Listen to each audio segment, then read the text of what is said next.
आजाद खुशकिस्मत है तू। एक नमन, एक प्रणाम देश के स्वाधीनता संग्राम सेनानी स्वर्गीय प्रताप चंद आजाद को। प्रताप चंद आजाद सच्चे देशभक्त होने के साथ साथ एक सच्चे समाज सेवक, लेखक और ऊर्जावान पत्रकार भी थे। आजादी प्राप्त करने के दौरान और आजादी प्राप्त करने के बाद के अपने अनुभव जैसा मैंने देखा पुस्तक के 9 खंडों में प्रताप चंद्र आजाद जी ने कलमबद्ध किए हैं। आजाद खुशकिस्मत है तू। इस धारावाहिक का आधार भी उनकी यही संस्मरणों पर आधारित आत्मकथा है। लेखक हैं अशोक कुमार सिंह। आजाद खुशकिस्मत है तू।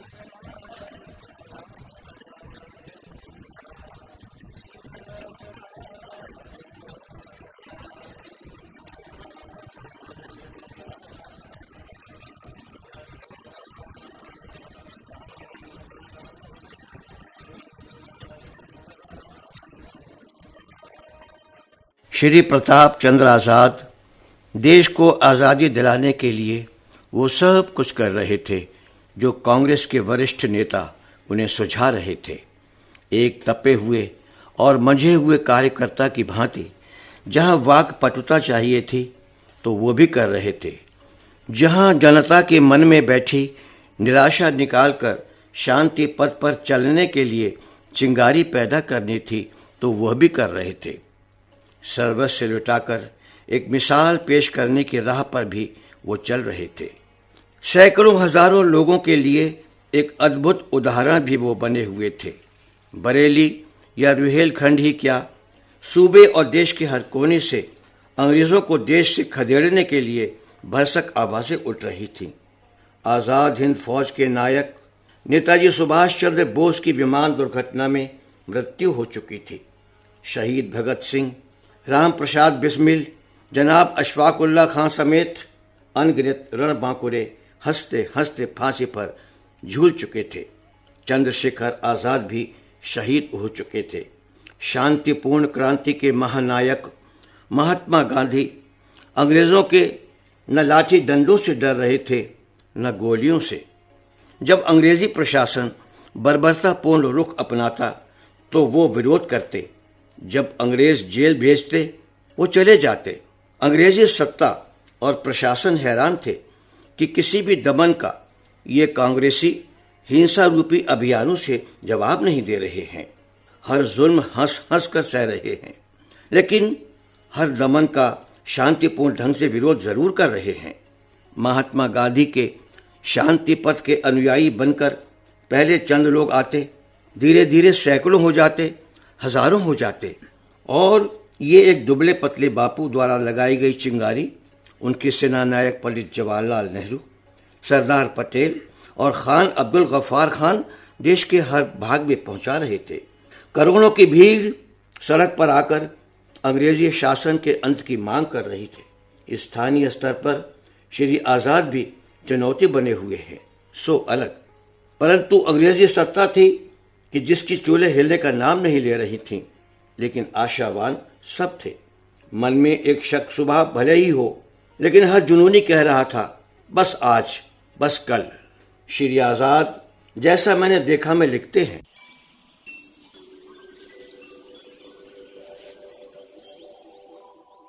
भारत के एक एक आदमी की मुराद पूरी हो गई जब 14 अगस्त 1947 को रात्रि में देश की स्वतंत्रता की घोषणा हो गई। मध्य रात्रि पंडित नेहरू जी का जबरदस्त ऐतिहासिक भाषण हुआ। पंडित जी भारत के प्रथम प्रधानमंत्री और लॉर्ड माउंटबेटन स्वतंत्र भारत के प्रथम गवर्नर जनरल नियुक्त हुए। 15 अगस्त को बरेली में 1 बजे दोपहर से एक विशाल जुलूस किले से शुरू हुआ। भीड़ थी कि रोके नहीं रुक रही थी। पंडित नेहरू जिंदाबाद जिंदाबाद पंडित नेहरू जिंदाबाद जिंदाबाद महात्मा गांधी जिंदाबाद जिंदाबाद महात्मा गांधी जिंदाबाद जिंदाबाद भारत माता की जय भारत माता की जय भारत माता की जय। दोस्तों, आज जोश दिखाने की इंतहा कर दो, लेकिन शांति बनाए रखकर महात्मा गांधी की यही है पीसी आजाद। आजादी के लिए 9 वर्ष की आयु में जेल गए थे। एक नहीं कई कई बार जेल गए थे। 1942 में तो ये 2 वर्ष जेल में रहे। बापू से मिले हैं ये। पंडित नेहरू जिंदाबाद जिंदाबाद पंडित नेहरू जिंदाबाद जिंदाबाद। अरे मियाँ, हाँ? मोहम्मद हुसैन, मोहम्मद अब्दुल वाजिद, अब्दुल रऊफ खान, हाजी जमीर अहमद और सिराजुल हसन एक साथ यहाँ जमा है। अरे एक ही सुर में है। क्या बात है, आज तो कमाल हो गया। मुझे मिली है अभी अख्तियार आजादी। वाह वाह, मुझे मिली है अभी अख्तियार आजादी। क्या बात है। बहिश्त बेच के ले ली दयार आजादी। भारत माता की भारत माता की महात्मा गांधी जिंदाबाद जिंदाबाद। जुलूस कुतुबखाने पहुंचा तो भारी बरसात शुरू हो गई। लोगों के जोश का आलम यह था कि महिलाएं, बूढ़ी माताएं, बुजुर्गवार और तो और बच्चे तक बरसात से घबराए बगैर जोश में जस के तस जुलूस में पेशबंदी कर रहे थे। बाजार में दुकानों पर तिरंगे लहरा रहे थे। रात्रि को आजादी की खबर मिलते ही आतिशबाजी और पटाखे छोड़े गए। 15 अगस्त को ही मोती पार्क में कवि सम्मेलन और मुशायरा आयोजित किया गया। पीसी आजाद ने उसी दिन के लिए लिखा ये गीत भी पढ़ा।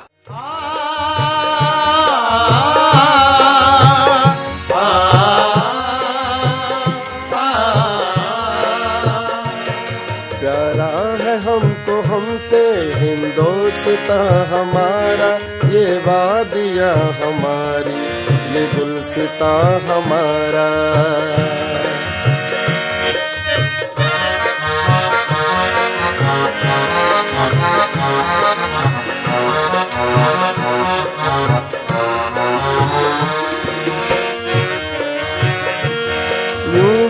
गुना के मौजे गंगा की कह रही है, आबे हयात है ये आबे खां हमारा।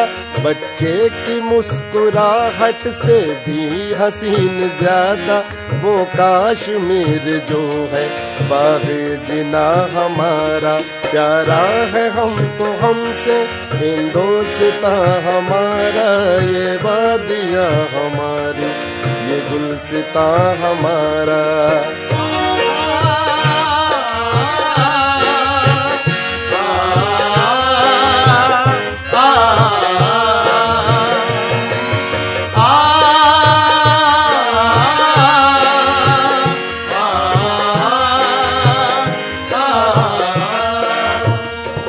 सीने पे खा चुके हैं हम गोलियां उदू की, रोके से कब रुकेगा ये कारवां हमारा। हमने सचक दिया है दुनिया को जिंदगी का, क्या पूछते हो हमसे फैज़े खां हमारा। प्यारा है हमको हमसे हिंदुस्तां हमारा, ये वादियाँ हमारी, ये गुलसितां हमारा।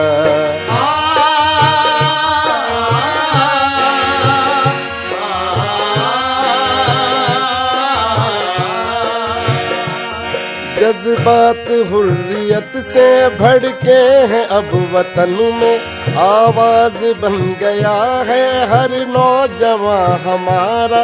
बेदार हो गया है अपना नसीब पुख्ता, आजाद हो गया है हिंदुस्तां हमारा। प्यारा है हमको हमसे हिंदुस्तां हमारा, ये वादियाँ हैं, ये वादियाँ हमारी, ये गुलसितां हमारा, ये वादियाँ हमारी, ये गुलसितां हमारा।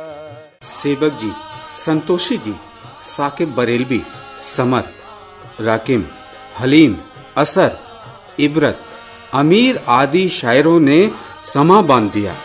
मैंने भी गजल पढ़ी। लोगों का उत्साह देखते ही बनता था।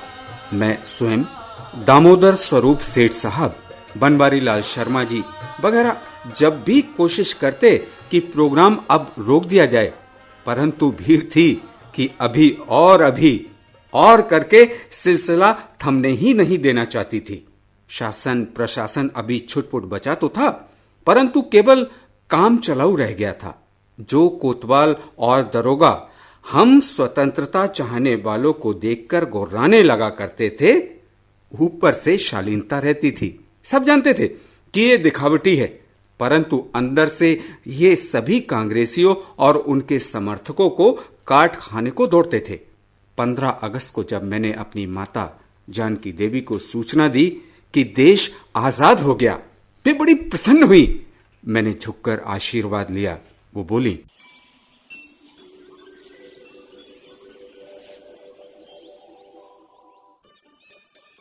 अंग्रेजी दास्तां की रात काली थी, बहुत लंबी थी, लेकिन बापू और नेहरू ने चैन लिए बगैर एक स्वर्णिम सुबह ला ही दी। प्रताप, तू मेरा और भारत माँ का लायक बेटा है, ऐसा कि मैं तुझ पर अभिमान करती हूँ।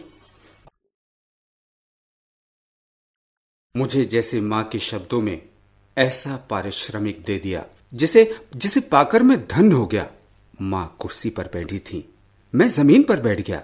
वे बोली, धरती माँ का बेटा है, तू जमीन पर बैठा है, मैं भी बैठूंगी।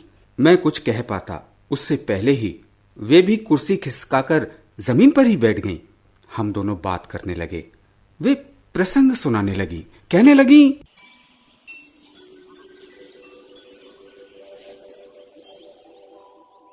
जानता है, जब तू मिडिल में अपने रिश्तेदारों के घर रहकर पढ़ता था, वो तेरे सामने तो कम, परंतु पीछे से मुझे बहुत उलाहने देते थे।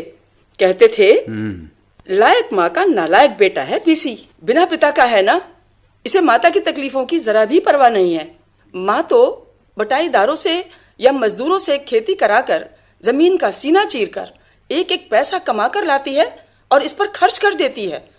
माँ की भूख प्यास तकलीफ की इसे कोई परवाह नहीं है।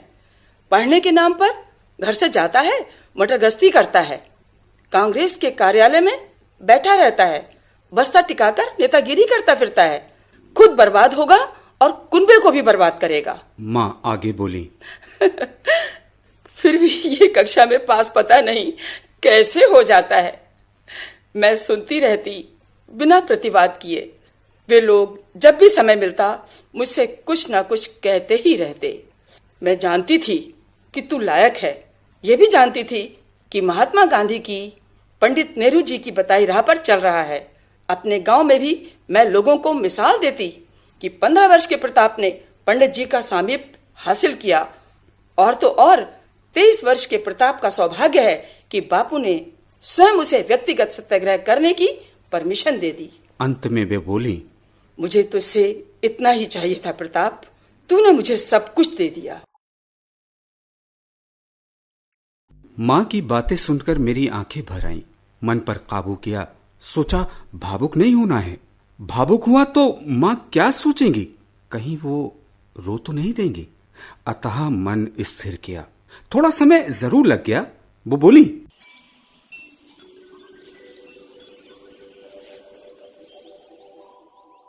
प्रताप, बोलता नहीं तू, क्या बात है? कुछ नहीं कहकर मैंने माँ के कंधे पर अपना सिर रख दिया। माँ ने भी स्थिति को भांप लिया था। कुछ बोली तो नहीं, लेकिन मैं जानता था सब समझ गई हैं। जश्न चलते रहे, आजादी जो मिल गई थी। कारबा बढ़ता रहा। शहर में जुलूस होते, सभाएं होती। कभी कोई बड़ा नेता आता, कभी प्रदेश का तो कभी राष्ट्रीय स्तर का। मंच पर मुझे अधिकांश का सामीप्य मिलता। सीमांत गांधी के नाम से सुविख्यात खान अब्दुल गफ्फार खां साहब आए, लाल बहादुर शास्त्री जी आए, पंडित गोविंद बल्लभ पंत तो यहां से प्रतिनिधि थे। वे तो वैसे भी आते रहते, पर पहले के आने और अब के आने में अंतर था। एक जज्बा होता था नया जोश होता था।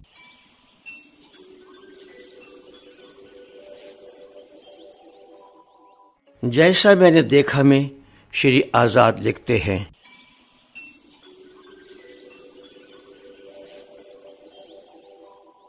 मुझे याद है 29 जनवरी 1948 को बरेली सर्किट हाउस में लखनऊ से आकर प्रदेश सरकार के मंत्री श्री आत्माराम गोविंद खेर रुके हुए थे।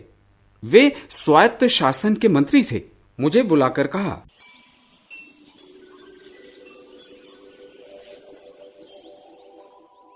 देखो प्रताप, 30 जनवरी को साय 5 बजे मोती पार्क में कांग्रेस कार्यकर्ताओं की एक सभा रखनी है। जी बिल्कुल, सारा इंतजाम हो जाएगा। मैं और पंडित ब्रज मोहन लाल शास्त्री जी जुट गए। सारा इंतजाम मुकम्मल कर लिया। शहर में हाथ से लिखकर जितने हो सकते थे पर्चे बंटवा दिए। उस समय कम लोगों के घर टेलीफोन थे। मेरी प्रेस पर टेलीफोन लगा था, परंतु जिन जिन के घर टेलीफोन थे मैंने उन्हें मीटिंग की सूचना दे दी। सर्दियों में दिन छोटा होता है। 5 बजे की सभा थी। 5:30 बजे सूर्यास्त हो जाते हैं। पूरी तैयारियों से संतुष्ट होकर मैं सर्किट हाउस पहुंचा। 5 बजने वाले थे। सूचना भिजवाकर उनके बुलावे का इंतजार करते हुए मैं बाहर ही बैठ गया। अंदर से लगभग भागता हुआ सर्किट हाउस का चपरासी आया। उसने कहा,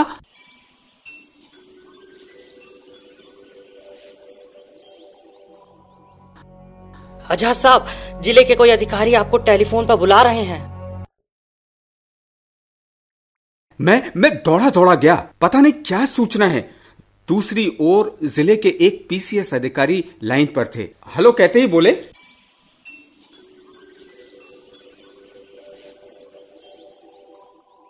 हेलो हेलो हेलो आजाद साहब, आपने कुछ सुना? नहीं, मैंने तो कुछ नहीं सुना। बताइए क्या बात है। गजब हो गया।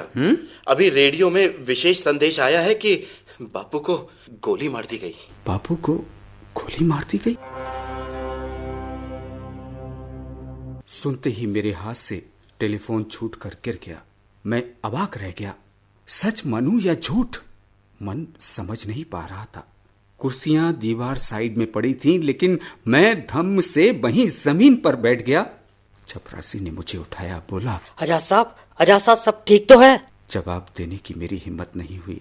अभी 5 मिनट भी नहीं बीते होंगे कि जिला अधिकारी और पुलिस कप्तान एक साथ आए। मंत्री जी के सहायक से कहकर तुरंत अंदर चले गए। मंत्री जी के पास जाकर उन्हें यह समाचार सुनाया।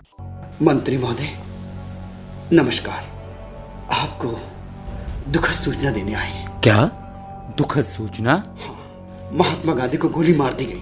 अरे नहीं। हाँ, तत्पश्चात उनकी मौत हो गई। गजब हो गया। ऐसी उम्मीद तो सपने में भी नहीं थी। ऐसा कैसे हो गया? आखिर किसने प्यारे बापू की जान ले ली? सब कुछ खत्म हो गया। आजाद मेरे पास आओ। आजाद, सभा की मुनादी करवा दो। मैं तुरंत लखनऊ लौट रहा हूँ। सब कुछ बर्बाद हो गया। ख्याल रखना, अपना भी औरों का भी। जान पड़ रहा था कि सब कुछ जैसे नेस्तनाबूद सा हो गया। मंत्री जी अपनी सरकारी कार से तुरंत लखनऊ के लिए रवाना हो गए। इस दुखद समाचार को पूरे शहर में बिजली की तरह फैलने में तनिक देर नहीं लगी।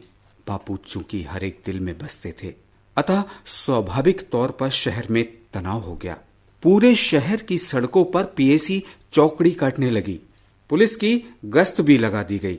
स्थान स्थान पर लोग छोटे बड़े समूह बनाए अपने अपने ढंग से इस दुखद घटना की चर्चा कर रहे थे। 31 जनवरी को मैंने नगर के सभी कांग्रेस और कांग्रेस समर्थक नेताओं से संपर्क स्थापित करके रात्रि को कांग्रेस कार्यालय पर एक शोक सभा बुलाई। सामाजिक और राजनीतिक हस्तियां शोक सभा में शामिल हुई। बहुत लोग तो फबक कर रो रहे थे। मंच पर बोलते बोलते मैं स्वयं भी रो पड़ा। बैठक में निर्णय हुआ कि सुबह 10 बजे से एक शोक जुलूस मोती पार्क से रामगंगा तट तक जाएगा। जुलूस के आगे एवं बड़े ट्रक पर सबके प्रिय बापू महात्मा गांधी का चित्र फूलों से सजा हुआ लगाया गया। ट्रक में बैठी महिलाएं और पुरुष राम धुन गा रहे थे। रघुपति राघव राजा राम, पतित पावन सीताराम। रघुपति राघव राजा राम, पतित पावन सीताराम। सीताराम सीताराम, भज प्यारे तू सीताराम। सीताराम सीताराम, भज प्यारे तू सीताराम। रघुपति राघव राजा राम, पतित पावन सीताराम। ईश्वर अल्लाह तेरे नाम, सबको सन्मति दे भगवान। ईश्वर अल्लाह तेरे नाम, सबको सन्मति दे भगवान। रघुपति राघव राजा राम, पतित पावन सीताराम। रघुपति राघव राजा राम, पतित पावन सीताराम। श्री आजाद महात्मा गांधी की मृत्यु से उपजे देशव्यापी शोक के संदर्भ में निकाली गई इस शोक सभा या जुलूस का वर्णन करते हुए लिखते हैं।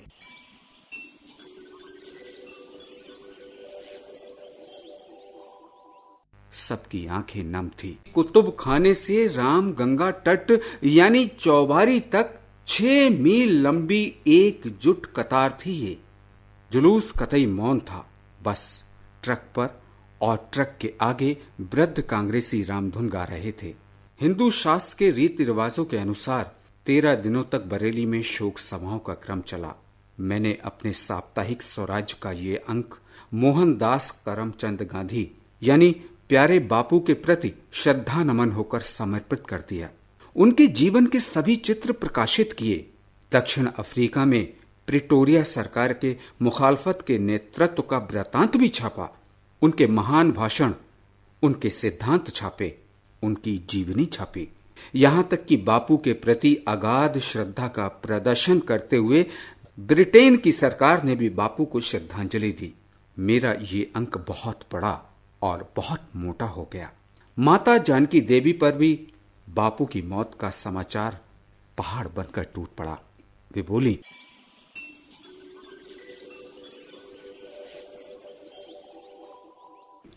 बापू के महान उपवास कार्यक्रमों की अनुयायी तो नहीं बन सकी, लेकिन बापू की मृत्यु के दिन से 3 दिन तक मैं भोजन नहीं करूंगी। बस आवश्यक हुआ तो पानी पी लूंगी। माता श्री के कदम से कदम मिलाकर बापू के प्रति श्रद्धा सुमन अर्पित करने के लिए मैंने स्वयं भी 3 दिन का मां के साथ उपवास रखा। विशेषांक छापकर प्रेस के लोगों को 3 दिवस की छुट्टी भी दे दी। इसके बाद मां यदा कदा बापू की मौत पर आंसू बहाती, चिंता प्रकट करती कि शैतान ने एक घृणित कृत्य करके उस महान नेता को हमारी आंखों से ओझल कर दिया।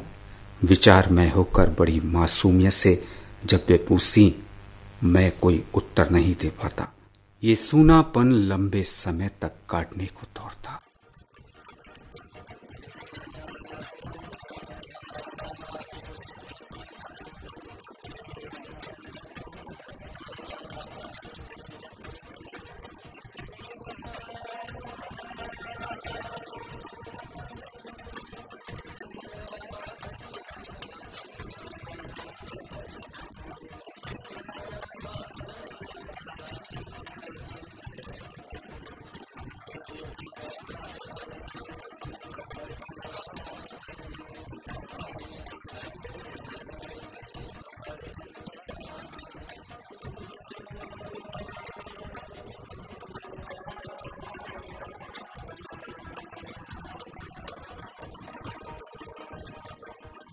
आजाद खुशकिस्मत है तू।